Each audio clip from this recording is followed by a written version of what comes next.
Hello, welcome to this video lesson on marginalization, which is a module in your paper on methodology of literature. In this module on marginalization, I will be dealing with the section on gender.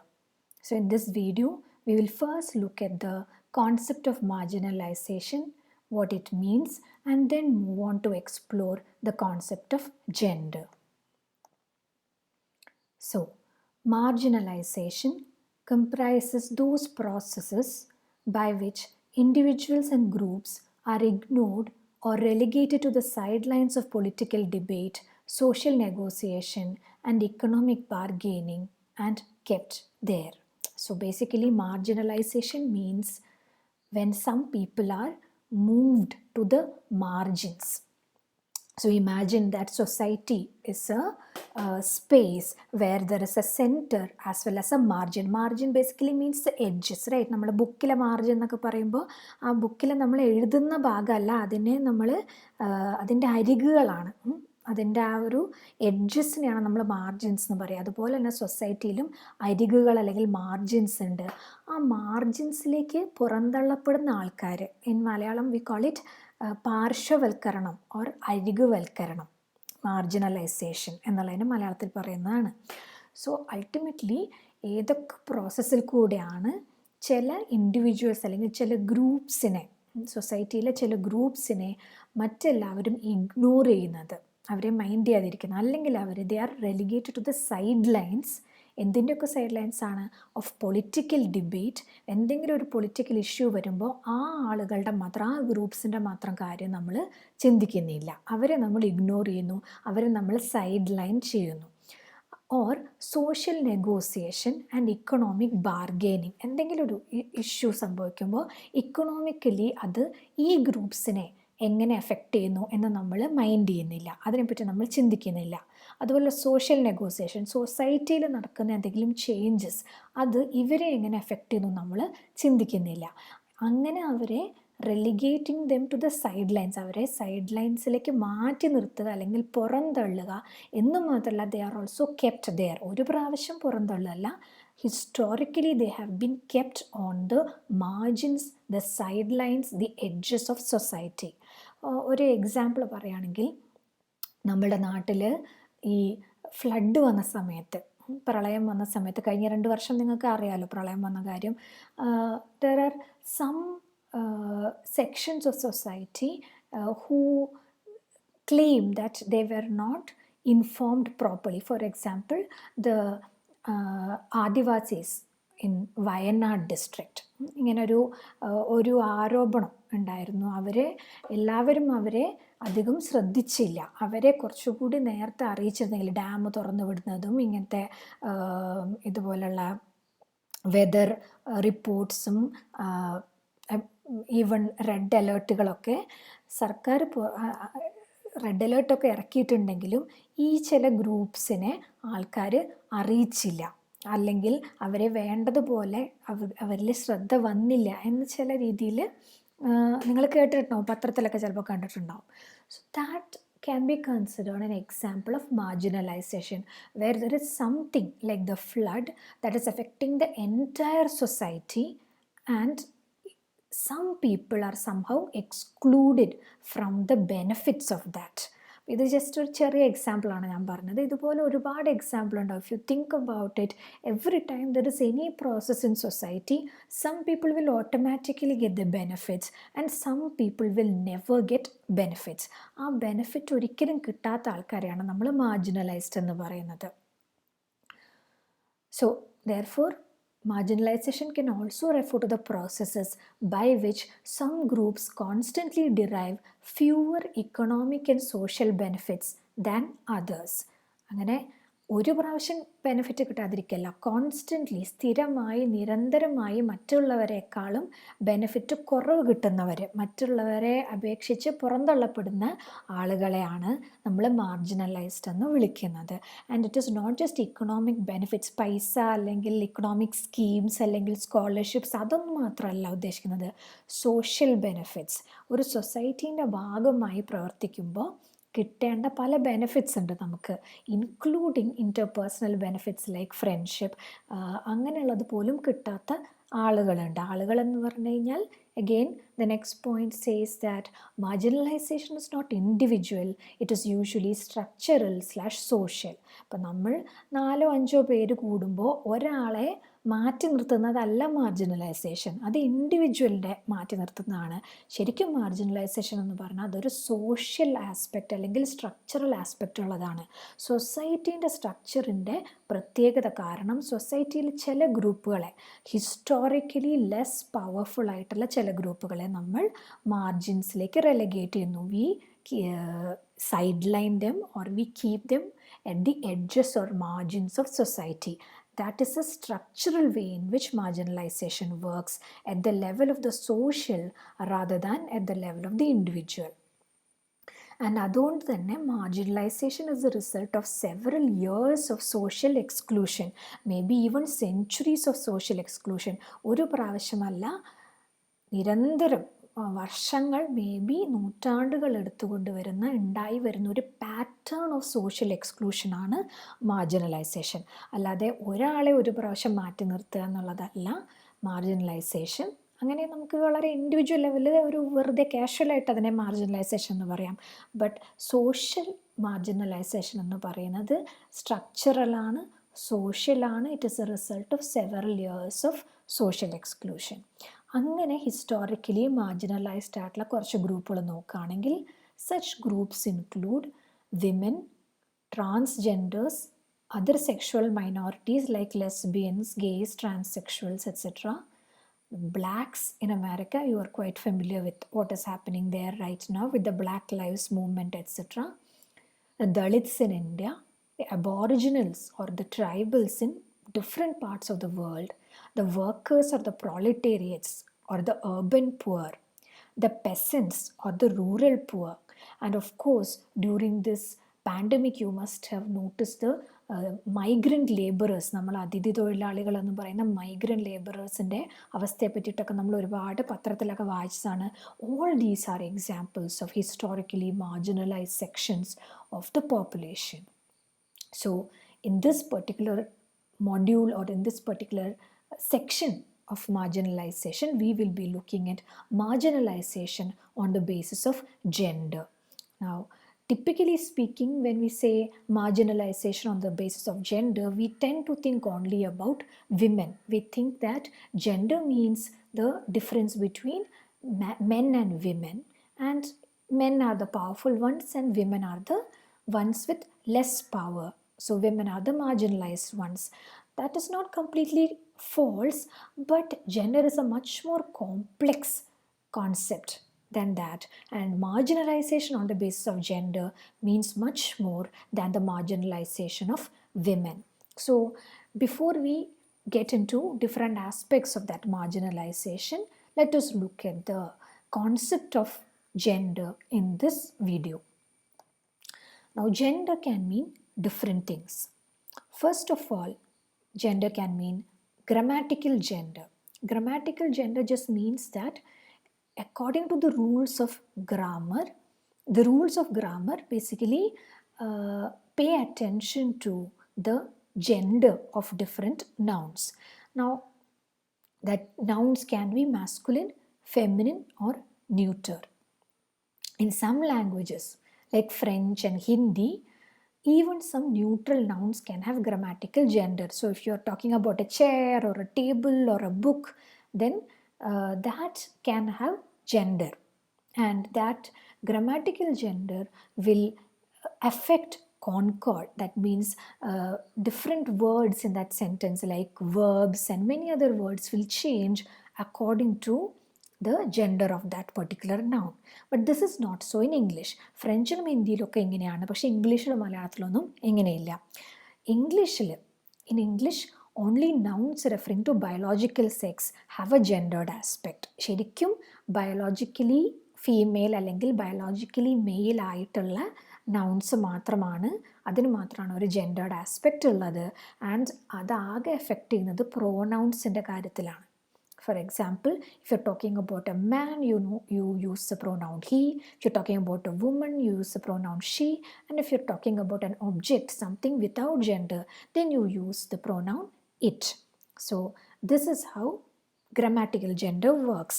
But grammatical gender is not what we are concerned with when we talk about marginalization according to gender. So gender എന്ന് പറയുമ്പോൾ പല meanings ഉണ്ട്. അതിലൊന്ന് മാത്രമാണ് grammatical gender. But that is not the important thing that we are going to look at. The second aspect of gender, or the second meaning that we give to gender, is almost synonymous with sex, or rather biological gender. പല സമയത്തും നമ്മൾ gender and sex എന്നുള്ള ഈ രണ്ട് ടേംസിനെ നമ്മൾ confuse ചെയ്യും. So നിങ്ങൾ ഒരു ഫോം ഫില്ല് ചെയ്യുന്ന സമയത്ത് പലപ്പോഴും നിങ്ങൾ കാണും പേര്, you will be asked your age, your name, a few other things, and then you will be asked your sex.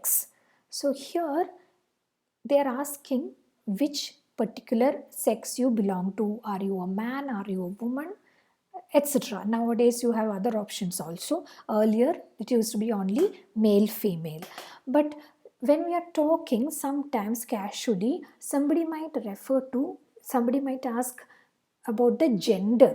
What is the gender of the child? Somebody might ask. If a new child is born, if a new baby is born, instead of asking what is the sex of the child, somebody might ask what is the gender of that child. And that is a way in which both gender and sex are conflated. But actually when we talk about gender in this sense, we are talking about sex, which is a biological characteristic, which is a biological category based on anatomical features such as chromosomes, reproductive organs, hormones, etc. So what separates a male from a female biologically is a set of anatomical features. സ്ത്രീകളാണെങ്കിൽ XX chromosome ആയിരിക്കും, reproductive organs ചില പ്രത്യേക organs ആയിരിക്കും, hormone oestrogen ആയിരിക്കും കൂടുതൽ.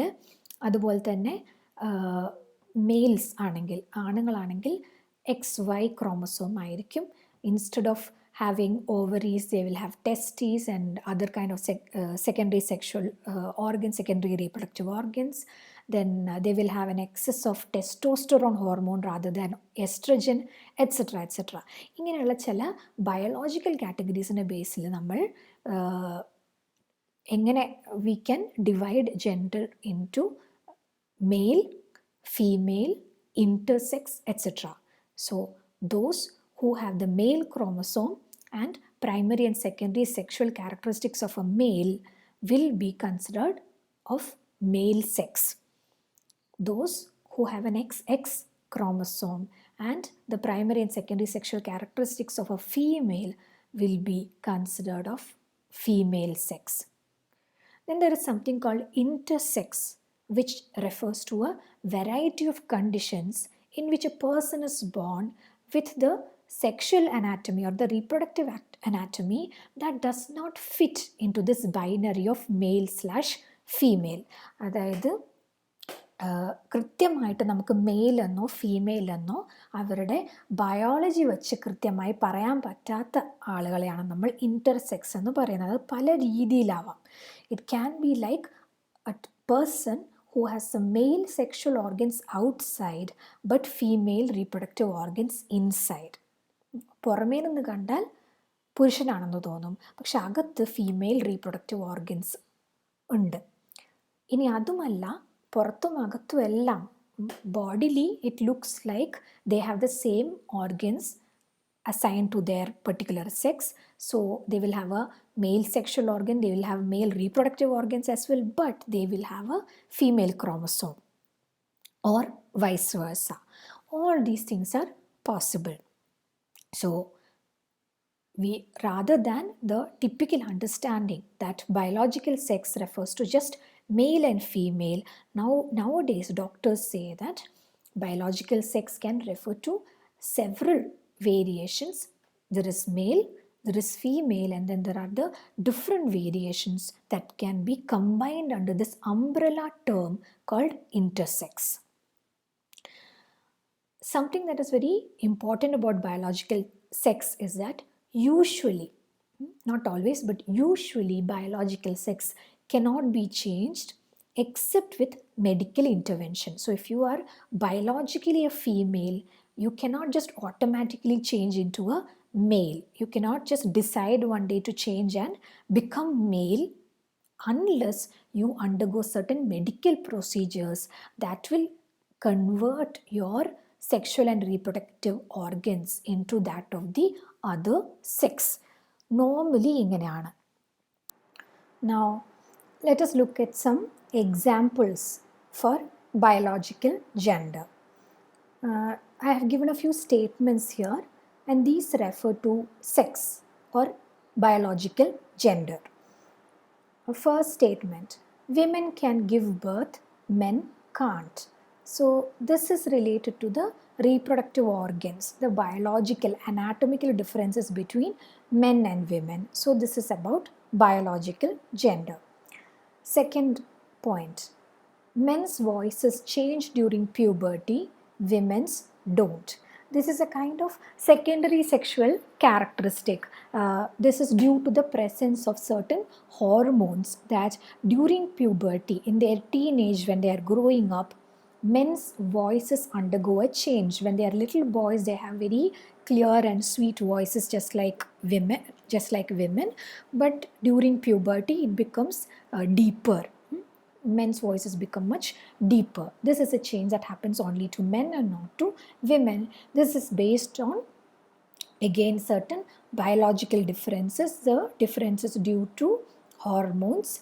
So this is again related to biological gender. Third point, men are more susceptible to prostate cancer than women. And fourth one, women can breastfeed babies but men can't. All these sound very obvious to us because these are all related to anatomical differences or biological differences. Now, you might think this is all very obvious, but keep this in mind when we talk about the next aspect of gender, the next meaning of gender. This is gender as a cultural category.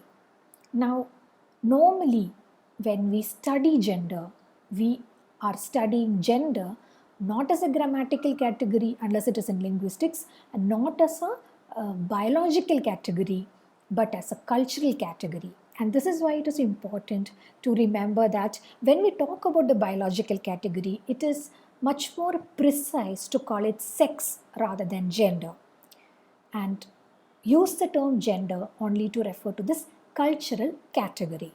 This cultural category can be divided into feminine and masculine. So biological sexine നമ്മൾ male, female and of course intersex എന്ന് പറയുകയാണെങ്കിൽ cultural category ആയ ജെൻഡറിൽ നമ്മൾ feminine, masculine എന്നാണ് പറയുന്നത്. എന്താണ് അതിൻ്റെ വ്യത്യാസം? The cultural category of gender refers to a socially constructed or a culturally constructed category. Socially construct ചെയ്തതാണ്. സൊസൈറ്റിയിൽ നമ്മൾ ഓവർ ടൈം ഹിസ്റ്റോറിക്കലി എല്ലാവരും പറഞ്ഞ് അറിഞ്ഞ് ഉണ്ടാക്കി വന്ന ഒരു കൺസ്ട്രക്ഷനാണ് എന്ത് ഈ ജെൻഡർ എന്ന് പറയുന്നത്. It is a set of cultural traits that are attributed to a particular gender. Feminine ആണെങ്കിൽ ഇങ്ങനെയൊക്കെ ആയിരിക്കും എന്ന് പറഞ്ഞ ഒരു set of traits or other characteristics നമ്മൾ ആലോചിച്ച് വച്ചിട്ടുണ്ട്. As a society we believe that women are like this അങ്ങനെ ഒരു സെറ്റ് ഓഫ് കാര്യങ്ങൾ. സിമിലർലി മാസ്കുലിൻ ആവുക എന്ന് പറഞ്ഞ a set of things we have kept in our mind. ഈ ട്രേറ്റ്സ് എല്ലാം കൂടി ചേർന്നുണ്ടാകുന്ന ഒരു സംഭവമാണ് ഈ cultural category of gender. And this category need not necessarily align with sex, with biological gender. Some men can have feminine traits and some women can have masculine traits. നമ്മൾ ഇപ്പോൾ feminine എന്ന് പറയുന്ന വളരെ കെയറിങ് ആണ് എന്ന് പറയും. Many times we say that women are extremely caring, whereas men are very tough. Women are very sensitive whereas men are very tough എന്ന് നമ്മൾ പറയും. പക്ഷേ നമുക്കറിയാം, നമുക്ക് തന്നെ പരിചയമുള്ള ആളുകളെ ആലോചിച്ച് നോക്കിക്കഴിഞ്ഞാൽ there are many women who are very tough and there are also many men who are very sensitive. എന്ന് മാത്രമല്ല എല്ലാവരുടെ ഉള്ളിലും കുറച്ച് സെൻസിറ്റിവിറ്റിയും കുറച്ച് ടഫ്നെസ്സും ഉണ്ടാവും. ഫുള്ളി സെൻസിറ്റീവ് ആയിട്ടുള്ള ഒരാൾക്ക് ജീവിക്കാൻ പറ്റില്ല. ചില സമയത്ത് നമ്മൾ ടഫ് ആവേണ്ടി വരും. അതുപോലെ ഫുള്ളി ടഫായ ഒരാൾ വളരെ ക്രൂവൽ ആവാൻ സാധ്യതയുണ്ട്. ഏതെങ്കിലുമൊക്കെ രീതിയിൽ അവർ സെൻസിറ്റീവ് ആയിരിക്കും. അപ്പോൾ ഒരു മനുഷ്യനും fully feminine or fully masculine അല്ല. ആണാണെങ്കിലും പെണ്ണാണെങ്കിലും നമ്മളുടെ എല്ലാവരുടെ ഉള്ളിൽ some feminine traits and some masculine traits coexist in all of us. But then why do we say that sensitivity is feminine and toughness is masculine? That is because these traits have been culturally or socially associated with a particular gender. Over time, because of many historical reasons, we have come to believe that women are the sensitive people and women are the sensitive gender and men are the tough gender. Now, another point about gender as a cultural category is that because it is socially constructed, because it is culturally and historically constructed, it may vary over different cultures. ഒരു കൾച്ചറിൽ സ്ത്രീകൾ പെരുമാറുന്ന പോലെ ആവണമെന്നില്ല മറ്റൊരു കൾച്ചറിൽ അവർ പെരുമാറുന്നത്. പുരുഷന്മാരും അതുപോലെ തന്നെ. And it can also vary over different periods of time. പല സമയങ്ങളിൽ പല കാലഘട്ടങ്ങളിൽ ഈ idea of what is feminine and what is masculine എന്നുള്ള ഈ ഐഡിയ മാറാൻ സാധ്യതയുണ്ട്. For example, in earlier days men were considered the breadwinners of the family or at least the primary breadwinners of the family. So ഒരു കാലത്ത് breadwinner എന്ന് പറഞ്ഞാൽ somebody who goes outside, works, earns money and comes back to take care of the family with that money. Earlier that was supposed to be the job of the men. ആണുങ്ങളുടെ ജോലിയാണ് അതെന്നാണ് വച്ചിട്ടുണ്ടായിരുന്നത്. പക്ഷേ ഇന്ന് കാലത്ത്, however, nowadays in many cultures, women have also taken on that role. Now in many places, in many cultures nowadays, this is shared by men and women. Both men and women go out to work. Both men and women work inside the house. Moreover, in some cultures, women are the primary breadwinners.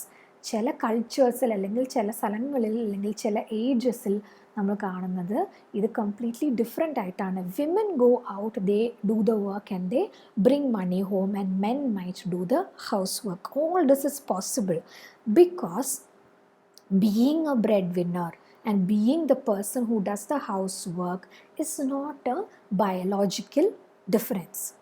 This is a cultural or a social difference that has been accumulated over the years. വർഷങ്ങളായി സ്ത്രീകൾ ഒരു പ്രത്യേക തരം ജോലി ചെയ്യുകയും പുരുഷന്മാർ മറ്റൊരു തരം ജോലി ചെയ്യുകയും ചെയ്യുന്നതുകൊണ്ട് നമ്മൾ അങ്ങോട്ട് അസോസിയേറ്റ് ചെയ്യാണ് ഹൗസ് വർക്ക് എന്ന് പറഞ്ഞാൽ കിച്ചണിലെ ജോലി സ്ത്രീകളുടേതാണ്, പുറത്തു പോയി ജോലി എടുക്കുന്ന പുരുഷന്മാരുടേതാണ് എന്ന് നമ്മൾ ചില ജോലികൾ പുരുഷന്മാരുടെ, ചില ജോലികൾ സ്ത്രീകളെ നമ്മൾ ആട്രിബ്യൂട്ട് ചെയ്യാണ്. അല്ലാതെ പുരുഷന്മാർക്ക് കുക്ക് ചെയ്യാൻ അറിയാത്തത് കൊണ്ടോ സ്ത്രീകൾക്ക് പുറത്തുപോയി ജോലി ചെയ്യാൻ പറ്റാത്തത് കൊണ്ടോ അല്ല. This is an example of a social or cultural construction of gender. And when I say that in some cultures women are the primary breadwinners, I am not only talking about some ultra modern western cultures.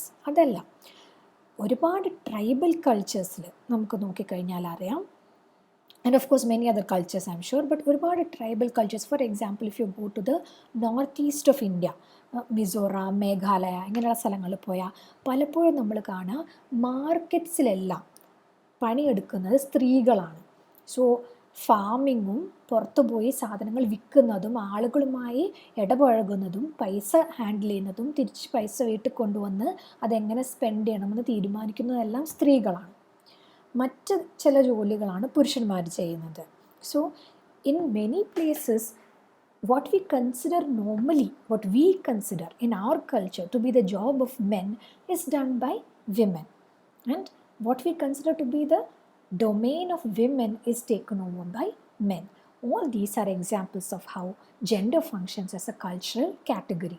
Now let's look at some statements that relate to gender as a cultural category. First one, boys don't cry. This is the name of a very famous movie as well about a transgender person. But boys don't cry. Normally we hear that a lot. It means that somehow it is not suitable for a boy to cry. ആണുങ്ങൾ tough ആവണം, അതുകൊണ്ട് ആൺകുട്ടികൾക്ക് വിഷമം വന്നാലും അവർ കരയാൻ പാടില്ല. പെൺകുട്ടികൾ കരഞ്ഞാൽ കുഴപ്പമില്ല, അവർ വീക്കാണ്, അവർ സെൻസിറ്റീവ് ആണ്, അവർ എത്ര വേണമെങ്കിൽ കരഞ്ഞോട്ടെ. പക്ഷെ ആൺകുട്ടികൾ സ്ട്രോങ് ആയിരിക്കണം, ടഫായിരിക്കണം, അവർ കരയാൻ പാടില്ല. പാടില്ല എന്ന് മാത്രമല്ല, ദേ ഡോണ്ട് ക്രൈ. ആൺകുട്ടി ആണെങ്കിൽ കരയില്ല എന്നുള്ള ആ ഒരു idea. No, this is nothing to do with biology. It is not like boys don't have tear ducts. അല്ലേ, കണ്ണിൽ നിന്ന് വെള്ളം വരാണ്ടിരിക്കുന്നില്ല ആൺകുട്ടികൾക്ക് സങ്കടം വന്നു കഴിഞ്ഞാൽ. Biologically it works the same way for men and women. But culturally we have somehow come up with this idea that men should not express their emotions. That will somehow detract from their masculinity. Therefore, boys don't cry. Second one, women love pink. ഇത് നിങ്ങൾ എല്ലാവരും കുറെ കേട്ടിട്ടുണ്ടാവും. Again, I am not denying that some women might love pink or many women might love pink, but there is nothing inherent about that love for pink. First of all, a lot of women don't like pink. That's a different matter. Some boys might like pink, but mostly it is because this color pink has over the years been associated with femininity. So even if a boy loves pink nowadays, if he wears a nice pink shirt with lace and all that, people will laugh at him and call him feminine. Why should we do that? It is because over the years our society has come to associate pink with femininity. So it is considered to be suitable for women but not for men. The next two statements are somehow similar. Girls are gentle, boys are rough. We have already discussed this. And men are from Mars, women are from Venus. There's a book also with this name. What do these two statements mean? It means that men and women, boys and girls, are ultimately fundamentally different. There is something fundamentally gentle about girls and fundamentally rough about boys. But that is not true. There's nothing in their biology that makes girls gentle or boys rough. It is not like they are complete aliens. When you say men are from Mars, women are from Venus, it sounds like they are not from Earth, right? If they are not human beings, they are some different kind of species. But that is not true. We are all part of the human species. That means that we have the same attributes, gentleness and roughness. Both men and women have that. Both boys and girls have that. But still, over the years, we have somehow come up with this idea that girls are gentle and boys are rough. And then there are other statements. The last couple of statements are much, much more problematic. The fifth statement says, women are better nurses than men. Now, where does this come from? This comes from the earlier idea that women are gentle, they are sensitive, etc., and that they are suitable for care work. They are supposed to be mothers, they are supposed to take care of the family, and that will automatically make them better nurses than men. But nowadays we know that is not 100% true. Nowadays, thankfully, men are also coming into the nursing profession, and nursing is no longer considered to be completely a women's field.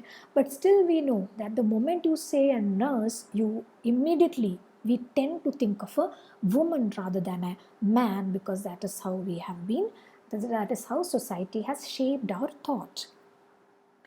And the last statement, men are better in leadership positions.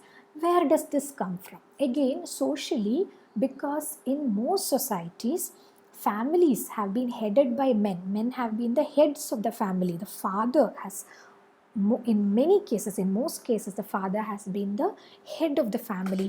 Because of that, men have always taken leadership positions. So what is society actually? If you look at an ancient society, it is a collection of many families, right? And when there is any decision to be taken in that society, representatives of each family would come together and take a decision. And who are the representatives of this family? The patriarch of that family, the eldest male member of that family, the leader of that family. And therefore, all the people who used to take decisions about things in society. Should we go to war or not? Should we have the harvest now or later? All kinds of decisions were taken by men. And even now, even though the structure of society has changed and become much more complex, even though all of us have been given our rights to vote and to political representation, self-representation, etc., even now we still believe that men are better in leadership positions. So when we look at many offices, we tend to see that if it is a mixed group of men and women, it is much more likely for a man to become a manager or to get into any kind of leadership position than for women. Of course, in recent years, the trend is slowly changing, but this tends to happen over years, over centuries. It has been somehow, this impression has been created that men are better at leadership than women. And these two things, women are better nurses and men are better in leadership positions, these are the kind of things that lead to the marginalization and discrimination on the basis of gender. And how do these come? These come through a conflation of biological and cultural attributes. So, gender studies, or the study of gender as a cultural category, deals with all these questions of marginalization and discrimination on the basis of gender, and equality and equity on the basis of gender, as well as the stereotypes on the basis of gender, and many other things. So let us very briefly look at all these things before we end this presentation. Gender discrimination means the discrimination faced by persons based on their gender. I have just given you two examples of that and how that happens due to a conflation. Conflation means a kind of confusion or a mixing up of biological and cultural attributes. So biologically, women give birth. Biologically, women nurse the child and kind of take care of the child in its early years. Because of that, we think that women are suitable to be mothers. Because of that, we think women are suitable to take care of everybody, not just their children, but generally everybody. And then we say, okay, nursing is a job that requires a lot of care and gentleness and sensitivity, so let women do that because they are good at it. This is a way in which a biological trait and a cultural attribute is conflated. Gender equality. Gender equality refers to the equal treatment of all genders and the equal access to opportunities irrespective of gender. This is interesting, the difference between equality and equity. Equality means എല്ലാവരെയും നമ്മൾ equal ആയിട്ട് കണക്കാക്കുന്നു. ആണായാലും പെണ്ണായാലും ശരി, if there are two children in the house, you should give them the same food, you should give them the same education, the same opportunities, the same freedom, etc. So irrespective of gender, you should give equal treatment to all genders. Now, gender equity is slightly different. It means, gender equity means giving slightly differential treatment or special measures to compensate for the historical and social disadvantages that prevent men and women from sharing a level field. Now, the idea behind gender equity, but gender equality is very simple. അതായത് എല്ലാവരെയും ഒരേപോലെ treat ചെയ്യുക, ആണാണെങ്കിലും പെണ്ണാണെങ്കിലും ഒരേ treatment കൊടുക്കാം. Gender equity എന്ന് പറഞ്ഞാൽ ഒരേ treatment അല്ല കൊടുക്കുന്നത്, പക്ഷേ സ്ത്രീകൾ കാലങ്ങളായി മാർജിനലൈസ്ഡ് ആയതുകൊണ്ട്, കാലങ്ങളായി ഡിസ്ക്രിമിനേഷൻ സഹിക്കുന്നവരായതുകൊണ്ട്, ഹിസ്റ്റോറിക്കൽ ആൻഡ് സോഷ്യൽ ഡിസഡ്വാൻറ്റേജ് സഹിക്കുന്നവരായതുകൊണ്ട് അതിന് കോമ്പൻസേഷൻ, ആ ഒരു കുറവ് നികത്താൻ വേണ്ടിയിട്ട് അവർക്കൊരു സ്ലൈറ്റ്ലി പ്രിഫറൻഷ്യൽ ട്രീറ്റ്മെൻറ്റ് നമ്മൾ കൊടുക്കുന്നു. അങ്ങനെ ചെയ്താൽ മാത്രമേ എന്തുണ്ടാവുള്ളൂ, സ്ത്രീകൾക്കും പുരുഷന്മാർക്കും ഒരേ ലെവൽ ഫീൽഡിൽ നിൽക്കാൻ പറ്റുള്ളൂ. For example, we have seats reserved for women on public transport.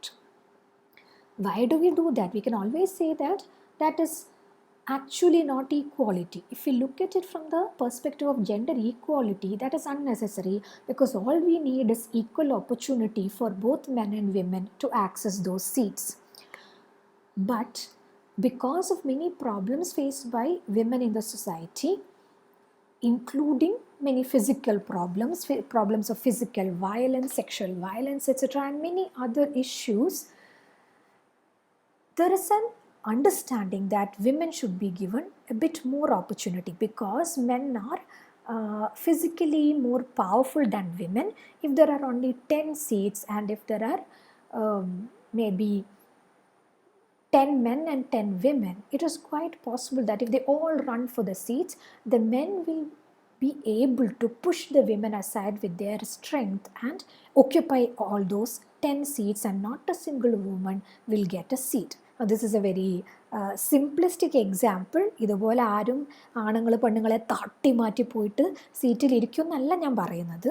പക്ഷേ this is just an example for how the concept of gender equality may sometimes not be enough. For example, another better example would be the scholarships that are given for girl children to study. പെൺകുട്ടികൾക്ക് പഠിക്കാൻ single girl child എന്നൊക്കെ പറഞ്ഞിട്ടുള്ള scholarships എന്തുകൊണ്ടാണ്? Because many times over the years, parents consider girls to be a burden. They don't see any purpose in educating. They did not used to see any purpose in educating girls, because they thought the girls will anyway get married and we have to send them away. So what is the point of educating them? We should rather teach them to do housework and other things. And because of that, women were not given much education. And not even that, sometimes you are aware of this issue of female feticide, that the moment you female feticide and female infanticide, ഒരു പെൺകുട്ടി ജനിക്കുമ്പോൾ തന്നെ അതിനെ കൊല്ലുക, അല്ലെങ്കിൽ പെൺകുട്ടിയാണ് എന്ന് അറിയുമ്പോൾ തന്നെ ഭ്രൂണഹത്യ നടത്തുക. All these things used to exist in our society, and it is to counter those things, to give incentives to people to let the girl child be born and to give her a good life, that the government has come up with schemes like fellowships for women students. Whereas gender equality ഐഡിയയിൽ പറയുകയാണെങ്കിൽ എല്ലാം സൊസൈറ്റിയിൽ ആണുങ്ങളും പെണ്ണുങ്ങളും equal ആണ്, ശരിക്കും equal ആണെങ്കിൽ, നമ്മുടെ എല്ലാം മനസ്സിൽ ഈക്വൽ ആണെങ്കിൽ, അപ്പോൾ നമുക്ക് പിന്നെ വേറൊന്നും ഡിസ്ക്രിമിനേഷൻ്റെ ആവശ്യമില്ല, സ്പെഷ്യൽ മെഷേഴ്സിൻ്റെ ആവശ്യമില്ല. പക്ഷേ സൊസൈറ്റിയിൽ ഓൾറെഡി ഒരു സ്ത്രീകൾക്കെതിരെയുള്ള ഡിസ്ക്രിമിനേഷൻ നിലനിൽക്കുന്നത് കൊണ്ടാണ് നമ്മൾ സ്ത്രീകൾക്ക് വേണ്ടിയുള്ള ചില മെഷേഴ്സ് നമ്മൾ എക്സ്ട്രാ കൊണ്ടുവരുന്നത്. അതിൻ്റെ പേരാണ് നമ്മൾ ജെൻഡർ എക്വിറ്റി എന്ന് പറയുന്നത്, as different from gender equality. Equity is based on notions of justice and fairness, and it is intended to lead to eventual equality. Equity എന്ന് പറയും, നമ്മളിപ്പോൾ റിസർവേഷൻ കാസ്റ്റ് ബേസ്ഡ് ആണെങ്കിലും ജെൻഡർ ബേസ്ഡ് ആണെങ്കിലും ഒക്കെയുള്ള റിസർവേഷൻ്റെ പിന്നിലുള്ള idea ഇതാണ്, equity rather than equality. So the idea is that ഒരിക്കലും equality വേണ്ട എന്നല്ല, പക്ഷെ ഇപ്പോൾ തൽക്കാലം നമ്മളെല്ലാവരും ഈക്വൽ അല്ല. ഇപ്പോൾ എല്ലാവർക്കും ഈക്വൽ ഓപ്പർച്യൂണിറ്റി കൊടുത്താൽ അതെല്ലാവർക്കും ഈക്വലായിട്ട് ഗ്രാസ്പ് ചെയ്യാൻ പറ്റില്ല. കാരണം ചില ആളുകൾ, സൊസൈറ്റിയിലെ ചില ആളുകൾ ഹിസ്റ്റോറിക്കലി ഒരുപാട് ഡിസഡ്വാൻറ്റേജ് ഫേസ് ചെയ്യുന്നവരാണ്. ഇപ്പോൾ രണ്ട് കുട്ടികളെ, ഒരു 10 വയസ്സുള്ള രണ്ട് കുട്ടികളെ നമ്മൾ കൊണ്ടുവന്നിട്ട് രണ്ട് പേർക്കും ഒരേ ഓപ്പർച്യൂണിറ്റി കൊടുക്കുകയാണെന്ന് വിചാരിക്കുക. ഒരു പരീക്ഷ എഴുതി കഴിഞ്ഞാൽ നിങ്ങൾക്ക് രണ്ട് പേർക്കും ഒരു സ്കോളർഷിപ്പ് കിട്ടും. പക്ഷേ ഈ 10 വയസ്സുള്ള രണ്ട് കുട്ടികളിൽ ഒരാൾ നല്ല സ്കൂളിലൊക്കെ പോയി പഠിച്ച് നല്ല ഇംഗ്ലീഷ് മീഡിയം സ്കൂളിലൊക്കെ പഠിച്ച കുട്ടിയാണ്, മറ്റേ കുട്ടി പഠിച്ചിട്ടേ ഇല്ല ഇതേവരെ, ജസ്റ്റ് പണിയൊക്കെ എടുത്ത് വീട്ടിൽ ജീവിക്കുന്ന ഒരു പാവപ്പെട്ട കുട്ടിയാണെന്ന് വിചാരിക്കുക. നമ്മൾ കൊടുക്കുന്ന ഈ ഓപ്പർച്യൂണിറ്റീസ് ഈക്വലാണ്, പക്ഷെ രണ്ടുപേർക്കും ഒരുപോലെ അത് യൂസ് ചെയ്യാൻ പറ്റില്ല. കാരണം ഒരാൾക്ക് അഡ്വാൻറ്റേജ് ഉണ്ട്, അയാളുടെ ഫാമിലീൻ്റെ, അയാളുടെ ഹിസ്റ്റോറിക്കലായിട്ട് ആ ഫാമിലിക്ക് കിട്ടിയിട്ടുള്ള ഒരുപാട് അഡ്വാൻറ്റേജുകൾ ആ കുട്ടിക്കും പാസ് ഓൺ ചെയ്ത് കിട്ടിയിട്ടുണ്ട്. രണ്ടാമത് പറഞ്ഞ കുട്ടിക്ക് ആ അഡ്വാൻറ്റേജ് കിട്ടിയിട്ടില്ല. പാവപ്പെട്ട കുട്ടിയായതുകൊണ്ട് ആ കുട്ടിയുടെ പേരൻസിനും ചിലപ്പോൾ അത് കിട്ടിയിട്ടുണ്ടാവില്ല, ആ അഡ്വാൻറ്റേജ് അവരുടെ പേരൻസിന് കിട്ടിയിട്ടുണ്ടാവില്ല. അങ്ങനെ ഹിസ്റ്റോറിക്കലി ഒരുപാട് വർഷങ്ങളായി ഈ കുട്ടിക്ക് ഡിസഡ്വാൻറ്റേജ് മാത്രമാണ് ഈ കുട്ടിക്ക് പാസ് ഓൺ ചെയ്ത് കിട്ടിയിരിക്കുന്നത്. അങ്ങനെയുള്ള രണ്ട് കുട്ടികളെ ഒരുമിച്ച് വെച്ച് ഒരേ ഓപ്പർച്യൂണിറ്റി കൊടുത്താൽ ഒരിക്കലും അവർക്ക് ഈക്വൽ ആവാൻ പറ്റില്ല. അപ്പോൾ അവരെ എന്തെങ്കിലും ഒരു നാൾ ഈക്വൽ ആക്കാൻ വേണ്ടിയിട്ടാണ് ഇപ്പോൾ നമ്മൾ എക്വിറ്റി എന്നുള്ള ബേസിസിൽ അവർക്ക് നമ്മളിപ്പോൾ എന്ത് ചെയ്യണം, ആ രണ്ടാമത്തെ കുട്ടിക്ക് നമ്മൾ എന്തെങ്കിലും ഒരു എക്സ്ട്രാ ഹെൽപ്പ് ചെയ്ത് കൊടുക്കണം, എക്സ്ട്രാ ട്യൂഷൻ കൊടുക്കുക, എന്തെങ്കിലും something we have to do to help that second child and bring him or her up to the same level as the first child. അതാണ് എക്വിറ്റി എന്ന് പറയുന്നത്. അപ്പോൾ വെറും പോസിറ്റീവ് ഡിസ്ക്രിമിനേഷൻ എന്നൊക്കെ ചില ആളുകൾ പറയും. വെറും പോസിറ്റീവ്ലി ഒരു സ്ത്രീകൾക്ക് ഫോറായിട്ട് അല്ലെങ്കിൽ മറ്റ് മാർജിനലൈസ് കമ്മ്യൂണിറ്റീസിന് ഫോറായി ചെയ്യുന്ന ഒരു കാര്യം മാത്രമല്ല എക്വിറ്റി എന്ന് പറഞ്ഞാൽ. എക്വിറ്റി നമ്മൾ ചെയ്യുന്നത് എന്തിനു വേണ്ടിയിട്ടാണ്? It is with the intention that ultimately eventually it will lead to equality. And then of course another concept related to gender is that of gendered stereotypes. Now, gendered stereotypes refers to the representations of gender in stereotypical ways, often resulting in discrimination or painting a false portrait of that gender. We have already looked at those examples like women are better nurses or boys don't cry. These are all stereotypical images of gender. ആൻഡ് ഈ stereotype ഉണ്ടാവുന്നത് അല്ലെങ്കിൽ ആ stereotype നിലനിൽക്കുന്നത് എങ്ങനെയാണെന്ന് വെച്ച് കഴിഞ്ഞാൽ it is through certain representations in our books, in our paintings and in many other ways. ഈ സ്റ്റീരിയോടൈപ്പുകൾ നമ്മളുടെ കഥകളിൽ, നമ്മുടെ സിനിമകളിൽ, നമ്മുടെ പെയിൻറ്റിങ്സിൽ, മറ്റ് ആർട്ട് ഫോംസിൽ നമ്മൾ പരസ്പരം പെരുമാറുന്ന രീതികളിലെല്ലാം ഈ സ്റ്റീരിയോടൈപ്സുകൾ നമ്മൾ വാർത്തെടുക്കുകയാണ് ചെയ്യുന്നത്. അങ്ങനെയുള്ള സ്റ്റീരിയോടൈപ്സിൻ്റെ പ്രോബ്ലം എന്താണെന്ന് വെച്ചാൽ, ഇപ്പോൾ as I said earlier, women love pink എന്നുള്ളത് ആദ്യം കേൾക്കുമ്പോൾ അതൊരു ഹാംലെസ് സ്റ്റീരിയോടൈപ്പായിട്ട് തോന്നും. And many women actually do like pink, so what is A problem എന്ന് നമുക്ക് ചിലപ്പോൾ തോന്നാം. പക്ഷേ വിമൻ ലവ് പിങ്ക് എന്നുള്ള ആ ഒരു സ്റ്റീരിയോടൈപ്പ് വച്ചിട്ട് നമ്മൾ ഉണ്ടാക്കുന്ന, സ്ത്രീകളെ പറ്റി ഉണ്ടാക്കുന്ന ഫസ്റ്റ് ഓഫ് ഓൾ ഒരു ഫോൾസ് പോർട്രേറ്റ് ആണ്. First of all women may not like pink, so pink ഇഷ്ടപ്പെടാത്തവരെന്താ സ്ത്രീകളല്ലേ എന്നുള്ളൊരു പ്രോബ്ലം വരും. അതും പോട്ടെ, പിങ്ക് എന്ന് പറയുന്ന കളറിനെ തന്നെ നമ്മൾ മറ്റ് പല സംഭവങ്ങളായിട്ട് കണക്ട് ചെയ്യും. പിങ്ക് എന്ന് പറഞ്ഞാൽ ബ്യൂട്ടി, ജെൻറ്റിൽനെസ്, കെയറിങ്, ഇങ്ങനത്തെ സ്ത്രീകളുമായി റിലേറ്റഡ് ആയിട്ടുള്ള ഒരുപാട് സാധനങ്ങളായിട്ട് നമ്മൾ ഈ പിങ്ക് എന്ന കളറിനെ നമ്മൾ അസോസിയേറ്റ് ചെയ്യും. അതുകൊണ്ടാണ് പുരുഷന്മാർ പിങ്ക് ഇട്ടാൽ നമ്മൾ കളിയാക്കുന്നതും സ്ത്രീകളെയും പിങ്കിനെയും തമ്മിൽ നമ്മൾ കണക്ട് ചെയ്യുന്നതും. ആൻഡ് ഈ കണക്ഷൻ പിന്നീടൊരു ഡിസ്ക്രിമിനേഷനിലേക്ക് പോകാൻ സാധ്യതയുണ്ട്. കാരണം പിങ്കുമായി നമ്മൾ സ്ത്രീകളെ കണക്ട് ചെയ്യുമ്പോൾ തന്നെ നമ്മൾ ആ പിങ്കുമായി അസോസിയേറ്റഡ് ആയിട്ടുള്ള മറ്റ് വാല്യൂസുമായിട്ട് സ്ത്രീകളെ കണക്ട് ചെയ്യാണ്. which means that even something that looks like a very harmless stereotype can actually result in discrimination against women at a later stage, because that stereotype contributes to the social construction of gender. That is how stereotypes can be dangerous. So these are some very basic aspects about gender and what it means to talk about marginalization on the basis of gender, and what are some of the important concerns of the discipline called gender studies. In the next few presentations, in the next few videos, we will look at the history of feminism, and then we will talk more about this concept of gender and the different aspects of gender. So I hope that this video was clear to you, and thank you so much for watching.